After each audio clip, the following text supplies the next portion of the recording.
And I want to welcome everybody to this morning's ASCILITE live webinar, Rethinking Assessment, Influences and Strategies. My name's David Porter. I am the sitting ASCILITE executive representative, as well as the moderator for today's session.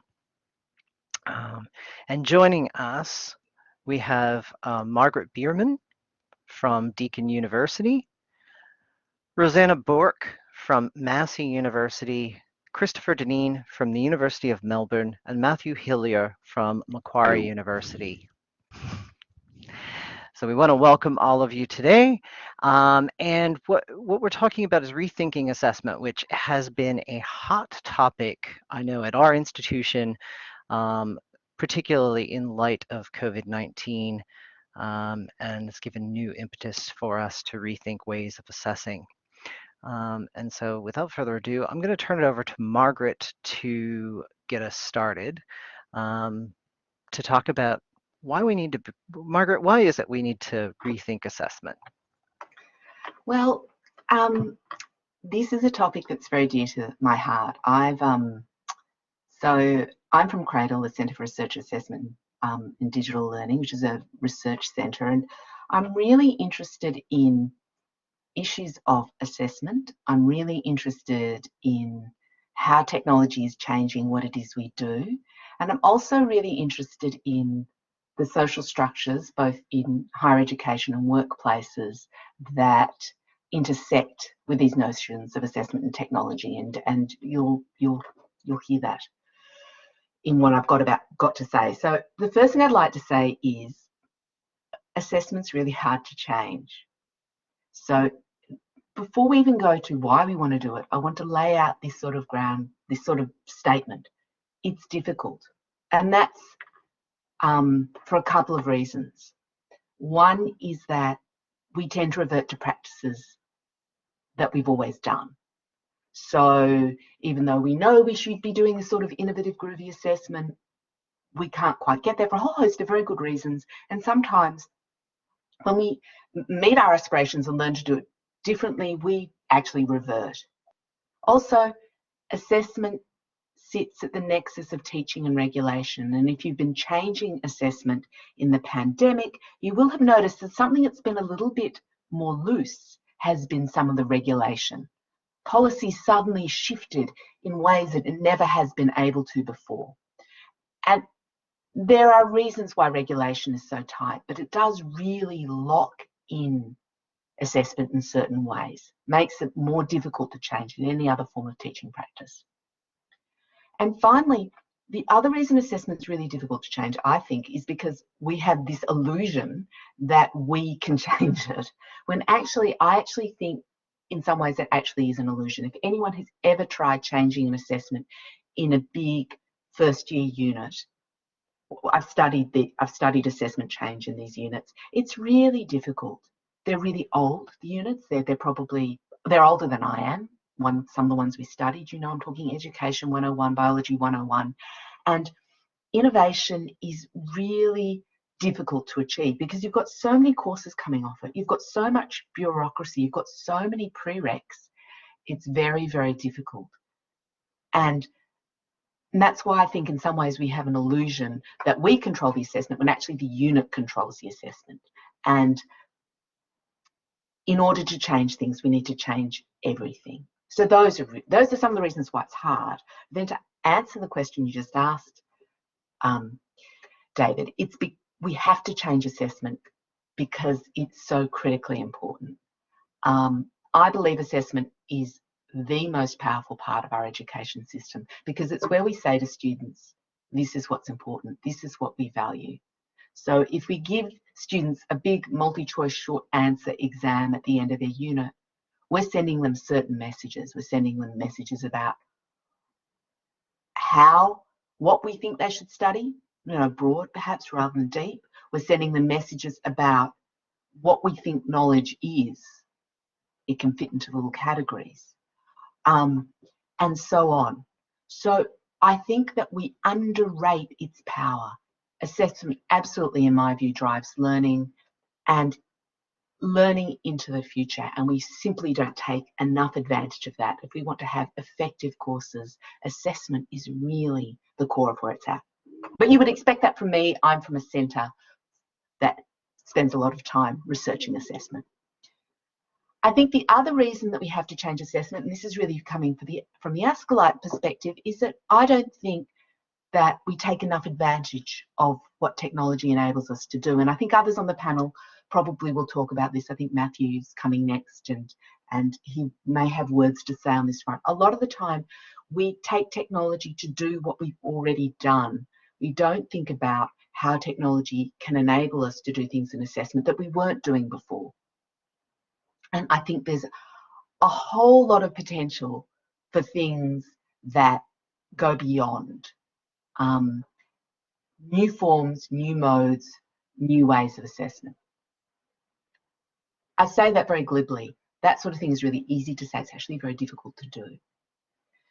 The third point that I'd like to make, and this is something that I'm particularly interested in, is I think our assessment needs to change to take account of the digital world we live in. Our way of living, the pandemic has exacerbated this, has completely altered.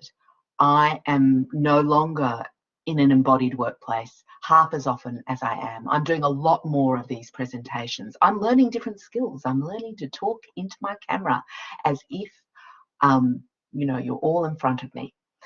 And I just like to say that the type of skills our students need to live in this digital world, absolutely changing.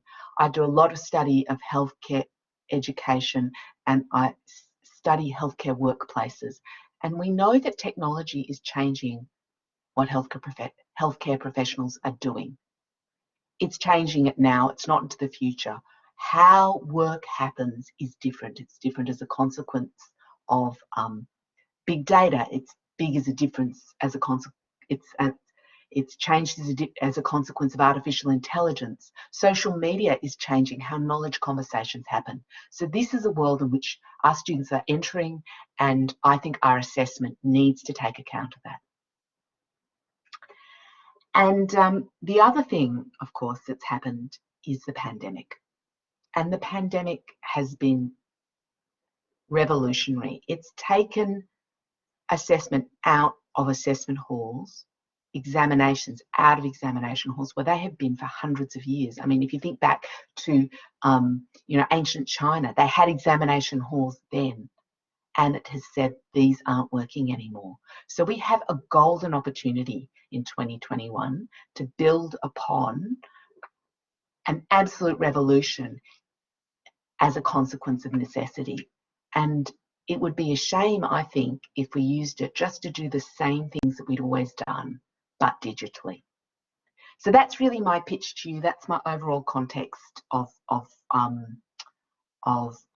I think the change that we're facing in assessment right now. And I don't know if any of the other panel members have anything they want to add to that at this point. Any thoughts? I'll chip in and say that I agree. Sorry.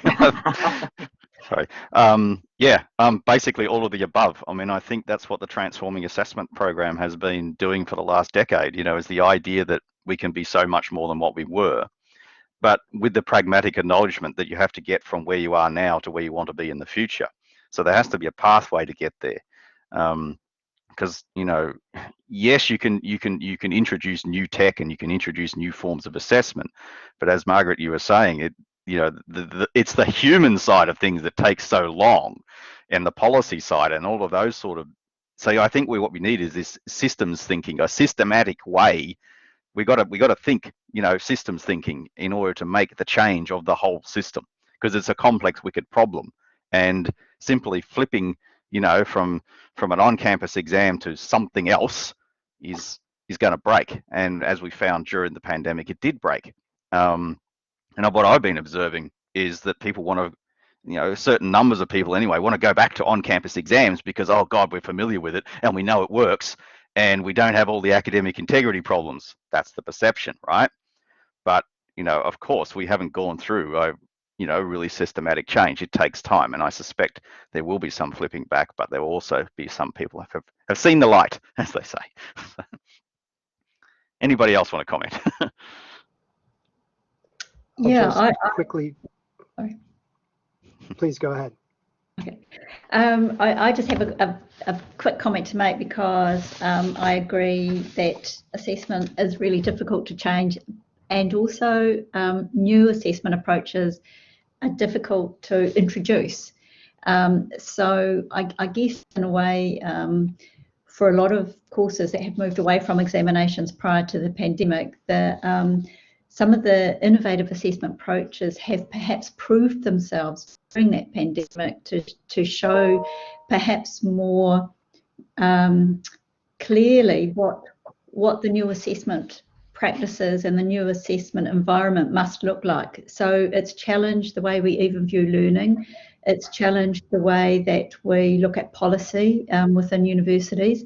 And we have needed in some universities to change policy in order for more innovative assessment practices to be able to occur.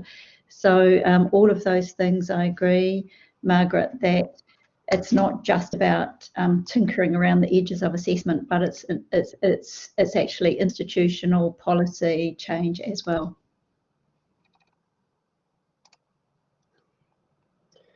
I'll just quickly add that I really appreciated, Margaret, your point about how we deceive ourselves regarding the degree to which we can change assessment and where the locus of power really lies.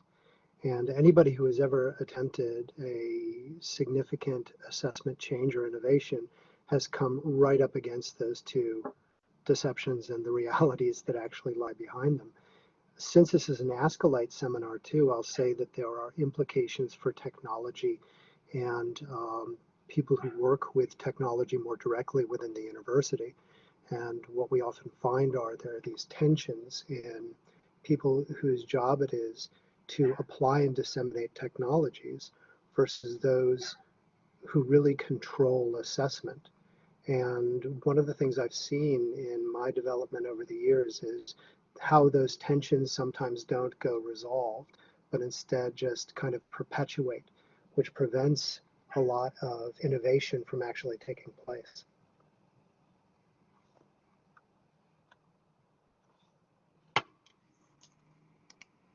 Thanks for that. I think we'll continue this discussion as we move along, but I want to turn it over now to Matthew.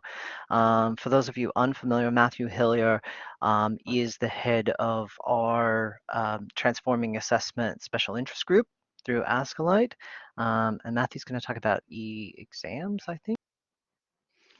Yeah, I mean, all of what Margaret said, I agree with. As I mentioned, I think we have to think out beyond exams. But the reason I'm going to focus on exams, because I guess it's been kind of my core research work over the last several years, and I've been trying to do similar things with exams, rethink what an exam could be. What are the possibilities? And that OLT project that I did with quite a number of fellow ASCILITers, we were exploring ways of breaking the mold of what an exam could be. It involved creating some new technology to enable it. That was just a side issue, I think. The real issue is thinking about the design and thinking about the elements that need to be in place for effective high stakes assessment to happen. I don't know if I invented it, but anyway, I came to the conclusion that there was this triad happening. You've got this idea of authenticity or fit for purpose for an assessment task. Margaret was talking about, basically 21st century needs, thinking about the needs of the fourth industrial revolution that's, starting to happen already, and higher ed is really not prepared for it. The other side, of course, is the pragmatic thing. It's got to be scalable and cost effective because, we don't have unlimited amounts of money. But we also have to maintain the academic integrity around the assessment system. If we don't have an assessment system with integrity, nobody will trust us. We can have very creative assessments. We can allow students to go off and do what they want. But if there's no academic integrity wrapped around that, we can't really call it an assessment system that anybody would have trust in. So we've got these forces, if you will, that triad that's pushing and pulling. And what I sort of noticed, particularly in things like the online exam space, is vendors tended to focus on scalability and cost effectiveness and the integrity side. And the authenticity part sort of suffered a lot, kind of got forgotten. And what we did end up with was, okay, here's a paper exam, let's stick it in a computer. And we didn't get a lot more. We got things like some multimedia. We could have a video in a question prompt, woohoo! But that's not really rethinking what an exam could be. So the project I guess I was working on was trying to push those boundaries. What if we could bring in tools of the trade, for example, simulations, big data?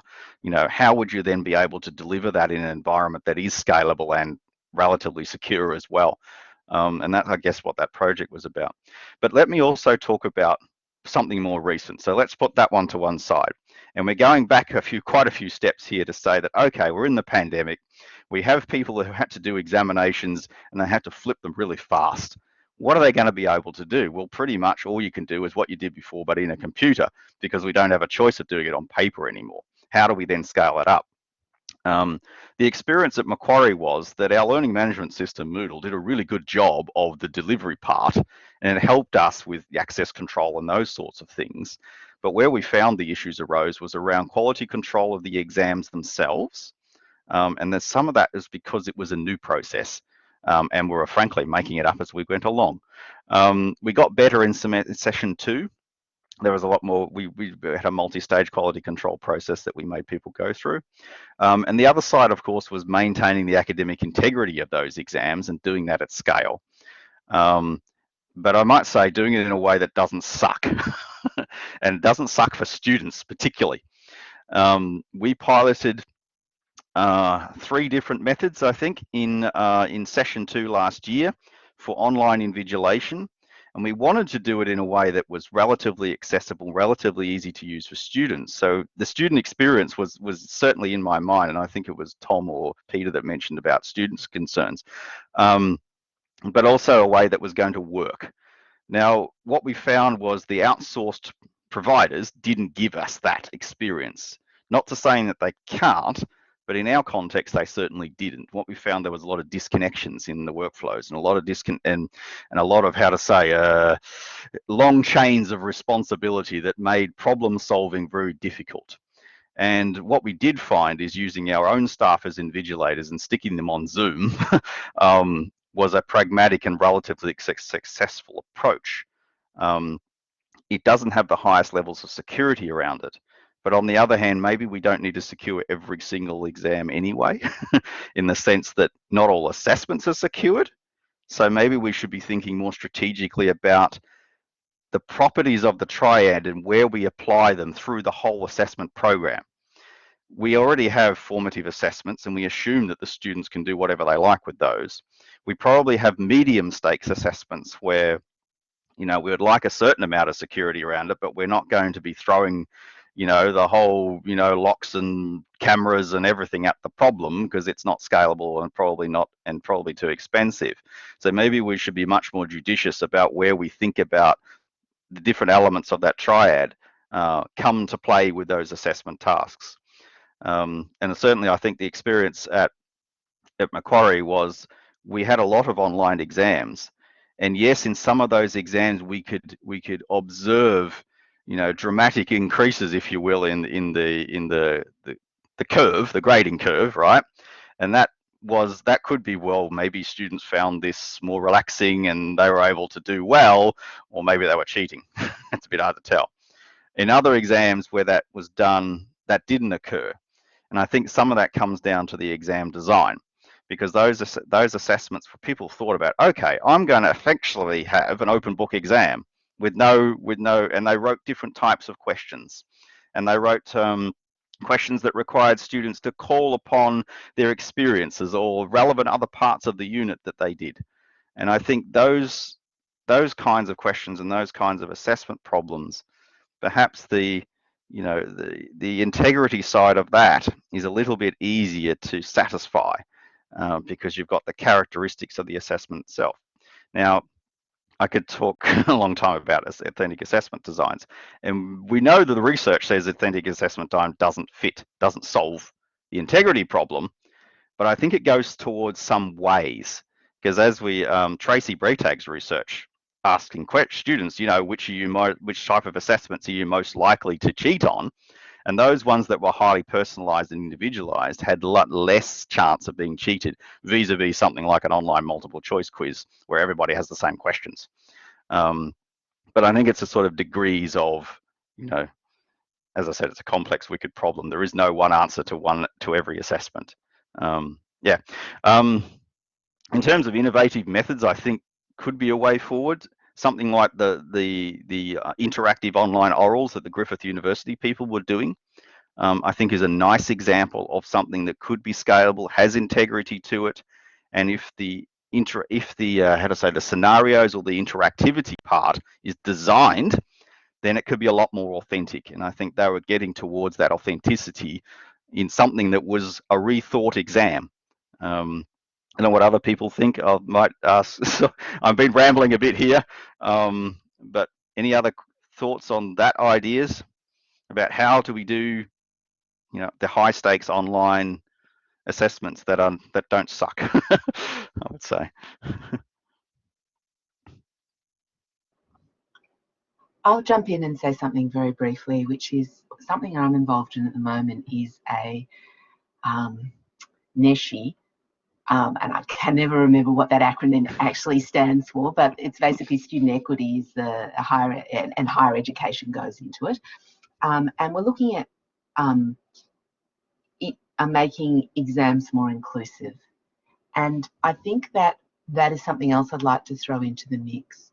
I think when you look at making exams more inclusive, and we've done some empirical research now, we've spoken to quite a few students, I think that the issue of why things are timed comes into play. And I think that's always a very big question when it comes to technology and exams.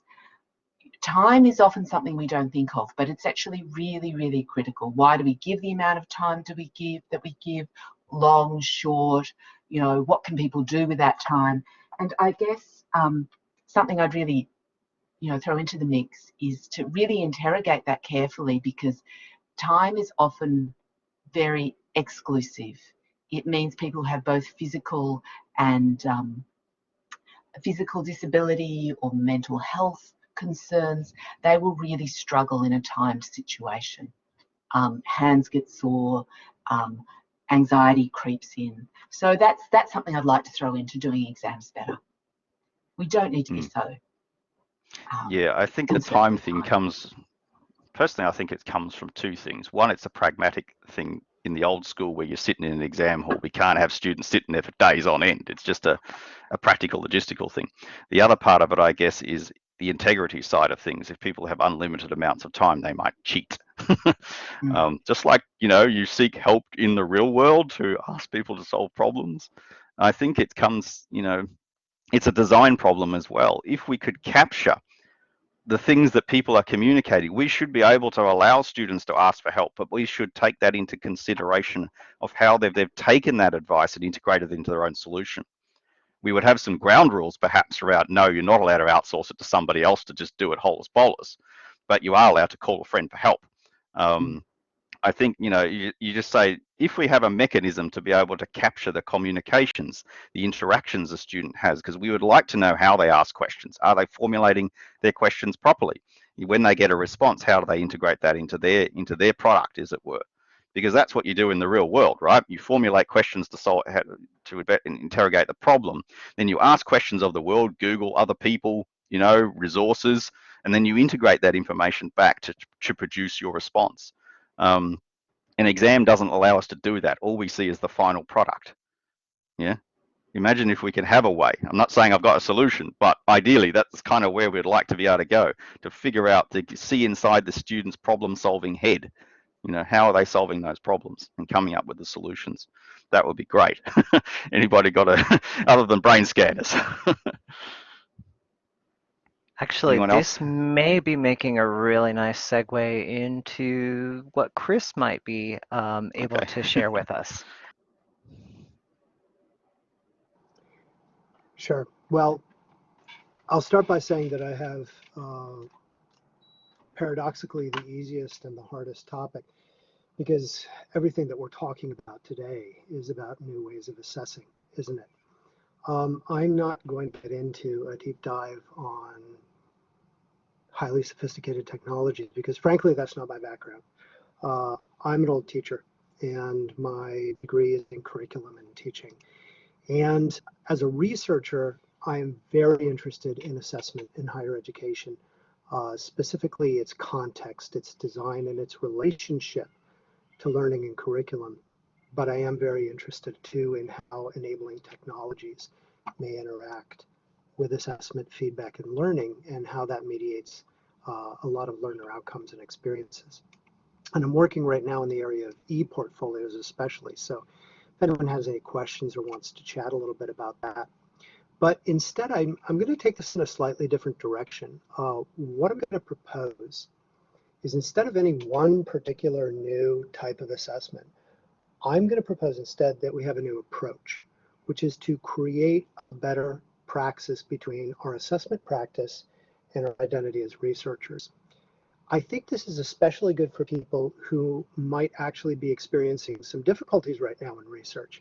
I'm on a mid-career academic committee for the university, and I can't tell you how many people are saying, we can't get out and we can't do our samples, we can't meet with our participants.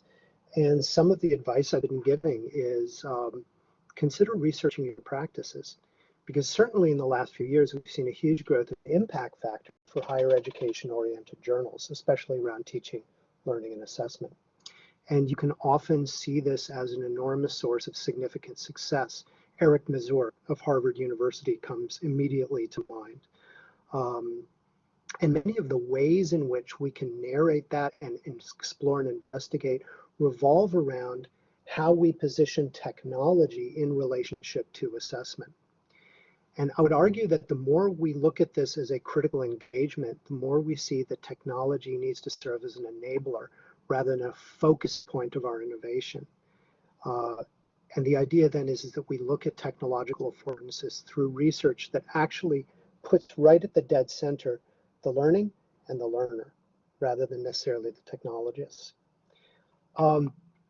So what's the advantage of doing this? Well, beyond getting some potential research wins, I think there's also the advantage of familiarizing ourselves with the relevant literature on what it is we want to do. You want to give a better essay exam. You begin reading up on essay exams. You begin researching your own practices. I strongly believe that you will emerge from that process a vastly better assessor than you were at the start of it, because I suspect all of the people who are here and most of the people we get to work with have a critical reflective component to their professional identities, and we should be activating that in relationship to our new ways of assessing. And so where this leaves me is much less concerned with any one particular new way of assessment, and much more interested in new approaches to any particular assessment. And I'd like to see that approach in an iterative relationship to the scholarship and research, which is kind of how I've narrated my professional relationship. I do professional development. Things sometimes go right, things sometimes go okay, and things sometimes go hideously, horribly wrong. But in all three of those instances, the opportunity exists for me to look at that, reflect on it, and potentially inform the larger audience. Well, the same is true for assessment. Heaven knows we've all had assessment go horribly wrong. So I would argue it's also a way of snatching victory from the jaws of defeat. The last point I'll make, and this plugs in a little bit to something that Matthew was saying. It's important in exploring new ways of assessing that we don't set up old ways automatically as a deficit model. I think exams, even traditional invigilated ones, have their place. So embracing the new for me is critically challenging a lot of the assumptions and the received wisdom around traditional ways of doing assessment, not necessarily knocking the assessments themselves wholesale. And that potentially could leave us, for example, with exams remaining in places where they're meant to be, where they serve a very good purpose. But then in other areas, we get to explore other options, ranging from open book online exams to different forms of assessment entirely. So that's my bid for becoming a research-informed and scholarly practitioner of new assessment. can I just chip in and say, yes, I agree with that last bit. Maybe I came across as saying that old exams should be thrown away. No, I think they have their place, just that they're way overused at the moment. I think they should be judiciously placed within the broader context. So what we're doing is we're building a bigger and bigger toolkit. We're not throwing the old tools away and, just using the new ones. So the old ones do have their uses. Chris, I've worked a lot with academics who try and do scholarly work, and sometimes, to coin your phrase, I've seen defeat snatched from the jaws of victory when it comes to publication. And I was wondering if you had any guidance to give on how to do that last step, because I think it's something that people can find very difficult, to kind of go from doing all that work and all that effort and then to move into the things that, for want of a better word, work towards our metrics, I suppose. Sure. One way to think of it is, when you step back from something that hasn't gone the way you want it to, deciding what is still within your capability to change and contribute. And, it kind of relates to that broader concept embodied in things like, I want to focus on the things that I can affect and leave behind the things I can't. And I'll give a very concrete example. About 10 years ago, I was involved in a big region-wide change over to an outcome-based approach in Hong Kong. And I was working with David Bout actually on this at a university there. And it went quite well, except in one area at the institution we were at. And that one area was assessment. And it was really interesting that we ran into this brick wall there, but nowhere else. And of course, first of all, one thing that I would give as a piece of advice is step back for a moment and say, well, what is the interesting bit there? In our case, it was, well, why assessment? Why not lesson planning? Why not all these other areas? And then the second one is to say, well, what could I do? Even though this hasn't done what I wanted it to, what could I still contribute? And so David and I wrote a paper on this, and we disseminated it through the institution. We also published it. And, we've really, I think both of us, driven home this idea of how do we understand what needs to be in place in order for assessment changes to happen? And I discovered as a practitioner and as a researcher that issues of trust, issues of perceived disempowerment will often sit well below the surface of what people are willing to say. And so you have to get past often that surface level narrative to get at the real issues that are blocking assessment change. And that's been beneficial for me, but I'd like to think it's been beneficial too in a larger sense for higher education assessment.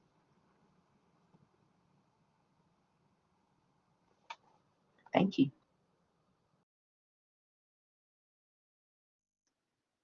I guess just following on to what you were saying, Chris, about the sort of the learning from failure or learning from the wins. I'm just curious to get your or any of the panelists' perspectives on this increasingly corporatized model of higher education and the implications for academic staff to actually have that sort of leeway to be able to experience or have that sense of I can this cannot go well and we can revisit it and play around in the space. Just any thoughts on that?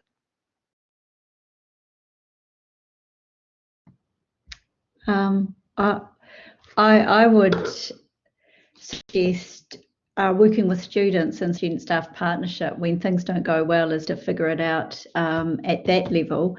And it's really important that those who are interested in developing and trialling new assessment practices in higher ed, that we write about it, publish it, get it out there so that we enter the dialogue around that. And that's the only way I have found being able to grapple with some of those tensions is by putting it out there to look at policy tensions or course-based tensions, program tensions, that just even the changing role of the student and the teacher in these types of assessment approaches. So that to me is a starting point to explore what is it that we're actually trying to do in higher education. So it gets back to what is learning as well.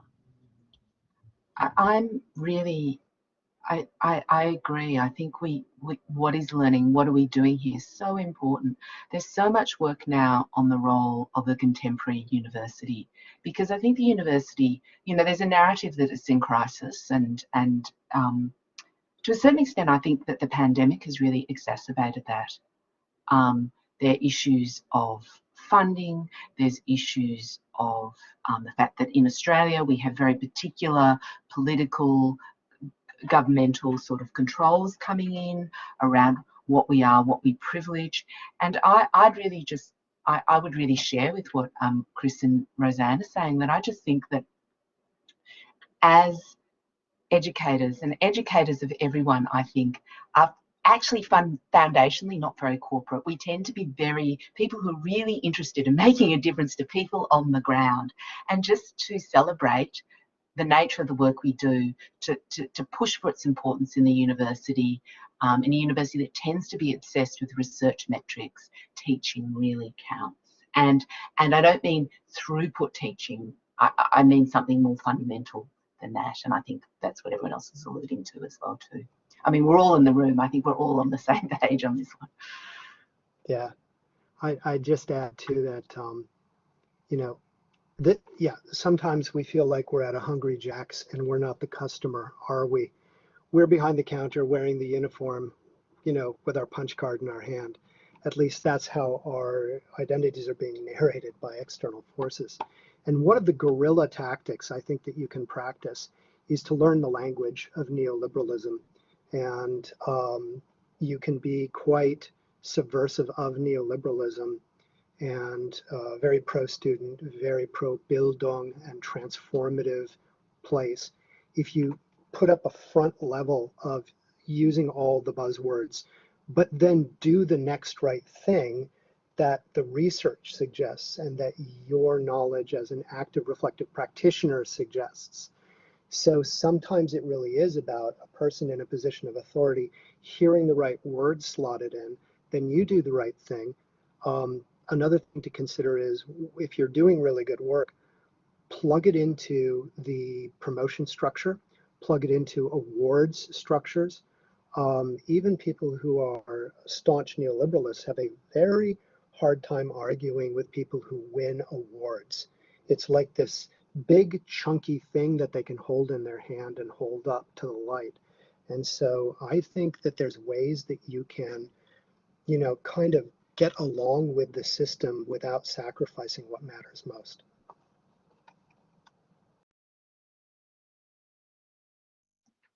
Thank you. And we've been talking, you know, I think an undercurrent of that is the focus on the student experience. And with that, I want to turn it over to Roseanna, who is going to take a little bit of a different tack, but talking about students and student self-assessment. Yes, and what a nice lead in, you know, concentrating and focusing on what matters most. And I guess that's the question we've all got to ask, is what does matter most? So kia ora tātou, hello everyone. My name is Roseanna Bourke and I work at Massey University in Aotearoa, New Zealand. I work with EdPsych program training students to become registered psychs, working in education and community-based settings. And I have found that both ipsative and self-assessment approaches can be powerful learning tools for developing the learner's own identity and bridging the learning and the assessment in higher ed and real world contexts. It's something that I noticed Tom had mentioned in his chat. I guess why I got started is an interesting point, because I trialled self-assessment approaches and courses from undergrad to postgrad and in professional programs. But I started this work with a compulsory course for New Zealand Police going back in 2010, and later in my work training psychs working in education. And the course I developed that was part of the Certificate of Contemporary Policing was at the time compulsory for all new constables coming out of the New Zealand Police Training School. And it was the first time I realised how powerful self-assessment could be, because once these young constables were removed from the shackles of traditional forms of assessment, self-assessment enabled them to link their learning to their own understanding and to their work on the beat. And there were particularly large numbers in the course because it was compulsory, and it also had students from education taking it. And given the numbers of students, we had many tutors involved, and all noticed the qualitatively different ways these self-assessments were undertaken and how these really demonstrated the students' learning in the real world of policing. So then I did a research around this work, and we found that the responses from these students enabled us to sort of sift them into 3 areas of what self-assessment was doing. One was that they were using it to analyse themselves, one was to understand others, and one was to understand their learning. So I'll just mention what I think is and is not assessment, self-assessment, that it's not in isolation. It's both a cognitive and social process. It can hold different functions according to the context. So it can be used for normative, summative, and ipsative purposes. If it is used for ipsative purposes, self-assessment must include goal setting and include developing own criteria for success. Self-assessment is not about marks and grades or apportioning their own marks and grades. It is about learning, and in the same way, through the use of ipsative assessment, learners are enabled to monitor their own progress towards achieving their personal best rather than a predetermined grade or outcome. It requires a reconceptualization of what learning is, and it also requires an understanding that the teacher-learner roles must be more democratic. And if we are to encourage lifelong learners, we need also to give these learners lifelong assessment skills, and the skills of self-assessment and ipsative assessment can do that. So another sort of broad framework I use is self-assessment and ontological awareness. And like the work on self-efficacy, self-assessment is often context specific. For example, we can be great at self-assessing in some aspects of our lives and learning, but not so great in others. So as shown in the Dunning-Kruger effect, if we have limited skills or ability in an area, there is a danger that when faced with a task of self-assessment, we overestimate our ability. And I often see this in the formative years of professional training programs, where a little knowledge without a big picture of what it means to be a professional in these particular fields creates the danger of students taking a surface approach to learning. I also started this work because we are so good in higher ed at assessing epistemological knowledge or content knowledge in higher ed, but we have less focus on ontological knowledge and helping our students create a strong identity in the skills they have to become doctors or become chefs or artists or nurses or engineers. We have just had a fire alarm in our building, and I am so sorry. That's all right. Thank you, Roseanna. We'll carry on, and if you can get back to join us before we're all done, please do so.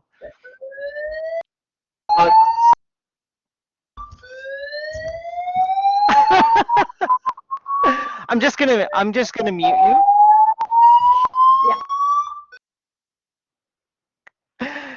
Oh, always the unpredictable that happens in these cases. So just I'll just want to point out, I guess, as Roseanna is exiting the building there, I think part of what she's talking about is actually getting back to that point that Matthew was making earlier about being able to to really evidence and see students' thought processes. And I wondered how do we, I guess, from the panel, how can we do that better in assessment? Because we're skirting that topic, but let's address it directly.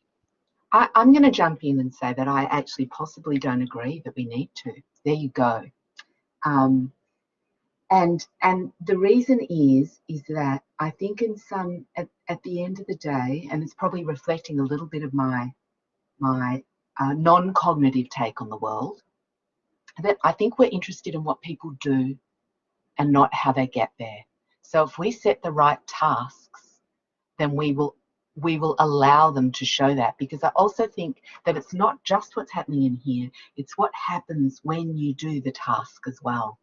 So there's an interplay. So that would be my slightly different. Now I accept there will be different views on the world on this, and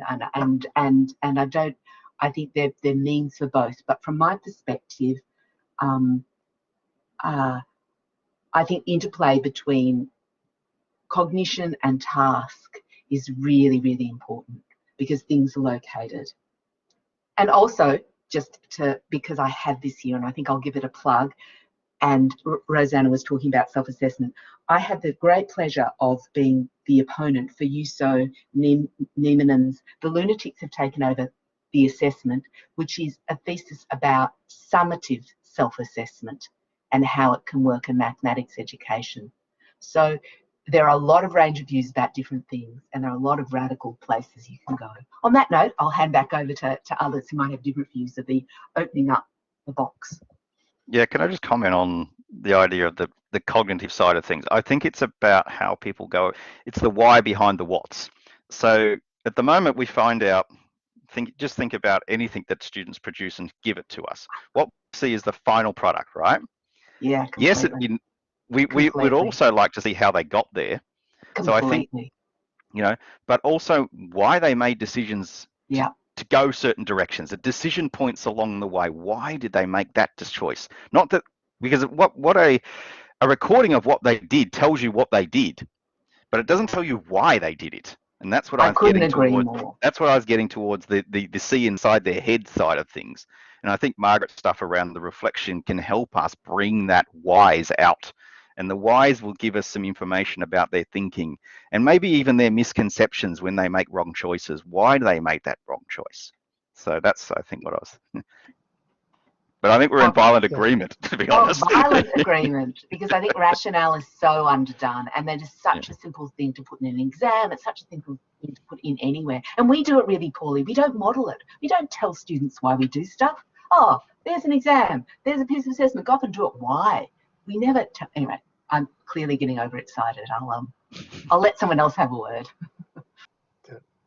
I think the value that we're getting at too is about having students narrate their rationale, and whether or not that provides us with an entirely valid picture of why they actually did something, or a picture of their cognition. I think there's tremendous power in simply having them reflect back on how they arrived at a particular answer. And so it is more, I would argue, a process of reflective capacity building and self-evaluation accuracy that we're looking for when we begin to talk about the importance of getting into student thinking and getting into the process.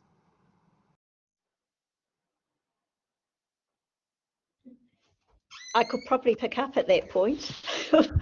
A nice segue. I've moved into another building and I'm in the corridor, but they don't have an alarm. But if I do pick up on that,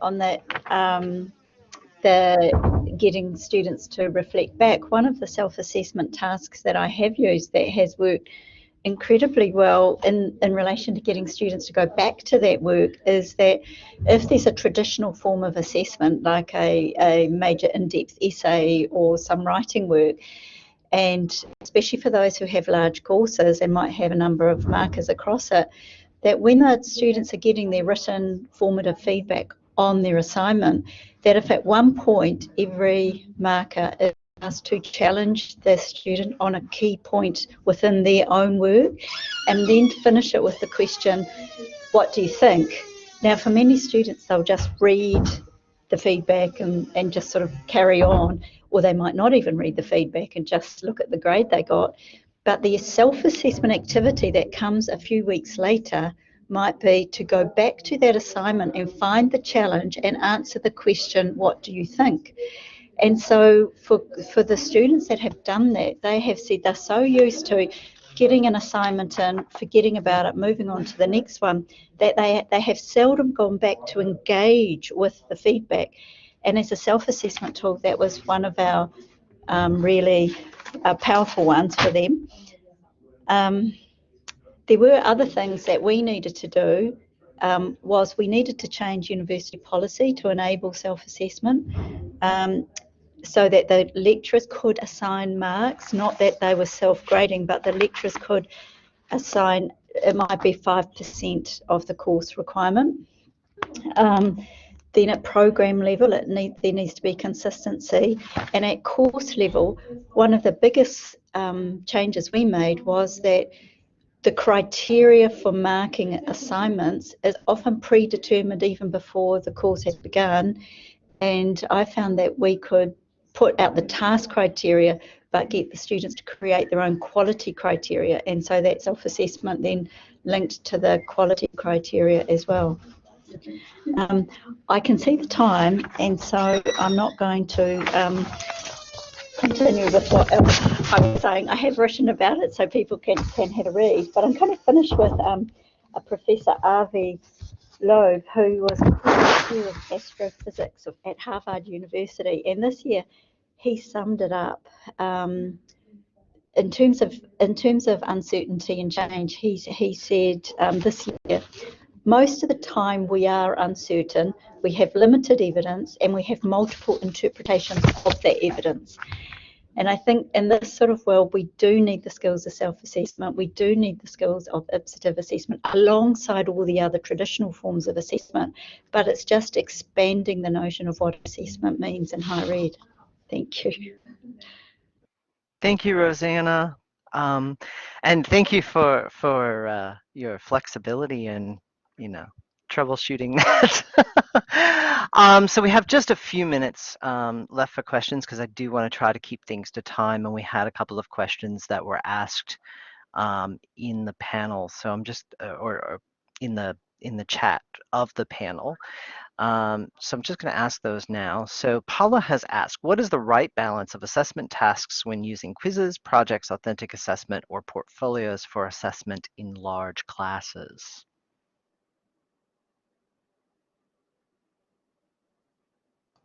Horses for Okay. courses? I will argue it's the balance that does not drive you insane. Let's set that as the hurdle requirement.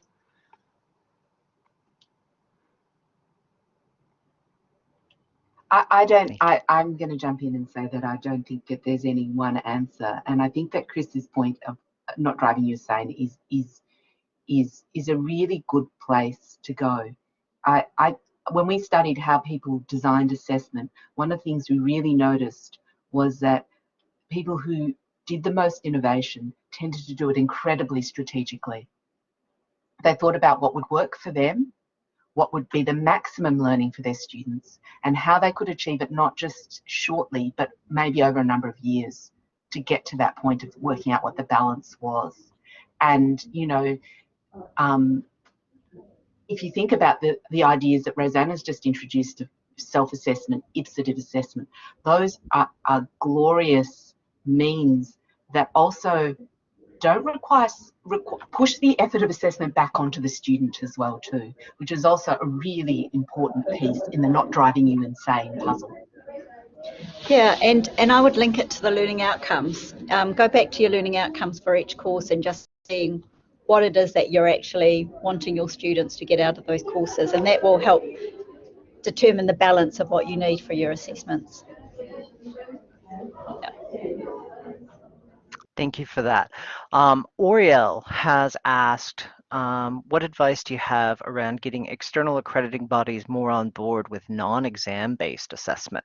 And I think this, I want to expand that out a little bit, because the thing that occurred to me and is also, how do we manage up? Because there's a lot of ideas right now, particularly coming from the leadership at our institutions, about what learning and teaching should look like. And that has direct bearing on assessment as well. So as I guess, as academics, as designers, how do we manage those expectations and start to influence both the policy at the accreditation level, but even within our own institutions? I could start, because with our accrediting body for the New Zealand Psych Board, for example, we use e-portfolios as a way of demonstrating competency, and we use self-assessment and other forms of assessment. Alongside, we do have an oral examination at the end of it as well. We've moved away from any written examinations though. But I think it's a case of, can you demonstrate the competencies required for that professional body, which is really what they're after. And I mean, e-portfolios are a great way for being able to do that alongside other forms of assessment. But in terms of accrediting bodies, you know, people often ask me about, you know, what about pilots? They can't just get through on self-assessment. You know, who wants to fly with a pilot who's done his or her own training through self-assessment? And so that's why I do think that that's a really important part to balance. But self-assessment is when you come to the unexpected or the novel, and that's when you've got to self-assess on the job. And if you look at that flight that went off New York and got a double bird strike, and that Captain Sullenberger, I listened to all the interviews at the time of that happened, and it was total self-assessment that got him through. So he said, I never trained for this. He basically was never assessed on that, and yet he used those self-assessment skills at a time that was needed. So I guess what I'm saying is that with professional bodies or universities, it's a case of showing the legitimacy and the importance of the different forms of assessment to allow for that balance. I've actually done a bit of work with pilots, and I would absolutely concur that what you're saying, self-assessment is utterly key in pilot education.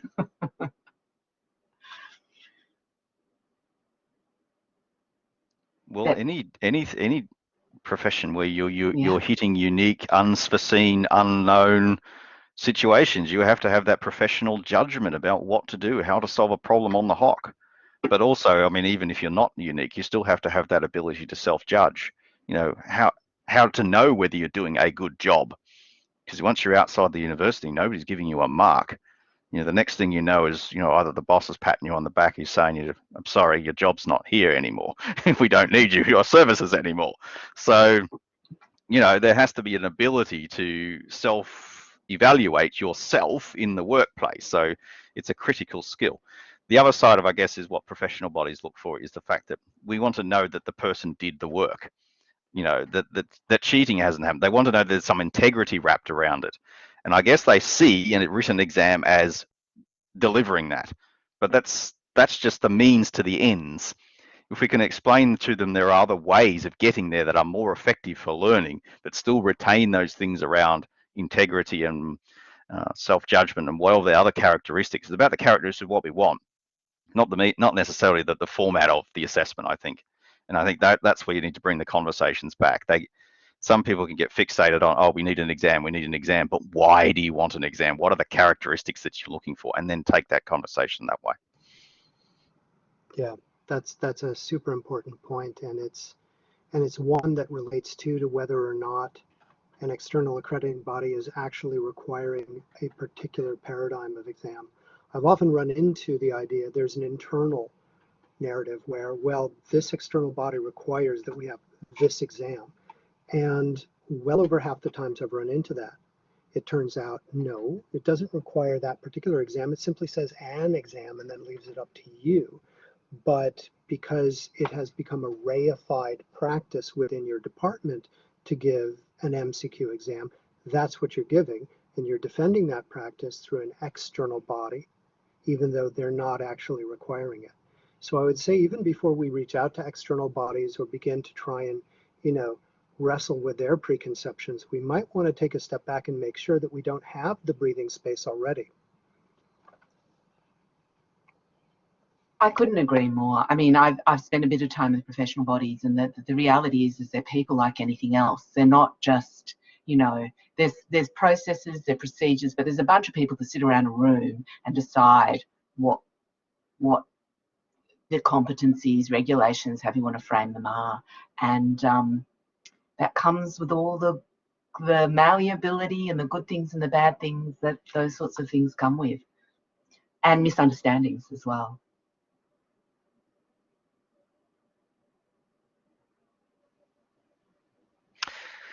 All right, well, we are at time, and I want to thank everybody for attending today's ASCILITE Live webinar about rethinking assessment, and I would like to thank our panelists, Margaret, Christopher, Matthew, and Roseanna for joining us.